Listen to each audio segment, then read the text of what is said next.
కూటమి ఇచ్చిన హామీల అమలుపై ఖచ్చితంగా పోస్టులు పెడతామంటున్న మాజీ మంత్రి రోజా.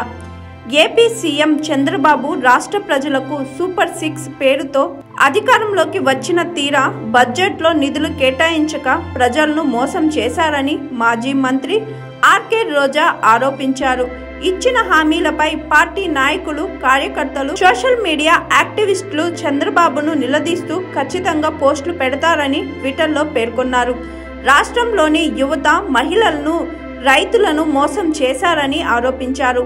ఆడబిడ్డ నిధి పథకం కింద 18 ఏళ్లు నిండిన ప్రతి మహిళకు నెలకు 1500 చొప్పున ఏడాదికి 18,000 ఇస్తానని హామీ ఇచ్చారని గుర్తు చేశారు.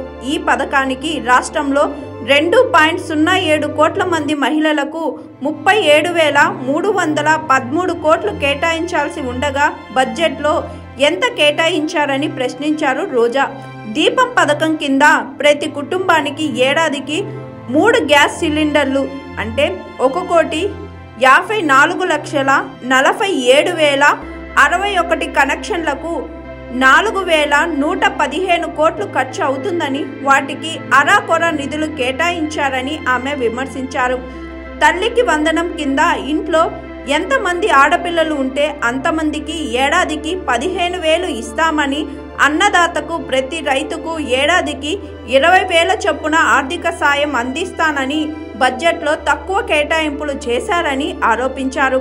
రాష్ట్రంలో మహిళల ఉచిత బస్ ప్రయాణానికి ఇప్పటి వరకు అతిగతి లేదని అన్నారు రోజా. యువగలం కింద రాష్ట్రంలో 20 లక్షల మంది యువతకు ఉపాధి, నిరుద్యోగులకు 3,000 ఇవ్వడానికి 7,200 కోట్లు అవసరం ఉండగా బడ్జెట్లో ఎన్ని నిధులు కేటాయించారని ప్రశ్నించారు.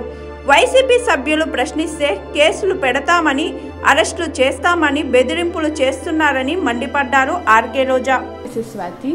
లైక్ చేయండి, షేర్ చేయండి, కమెంట్ చేయండి అండ్ సబ్స్క్రైబ్ చేయండి GR TV. Hi, this is Monica. Please like, share and subscribe GR TV.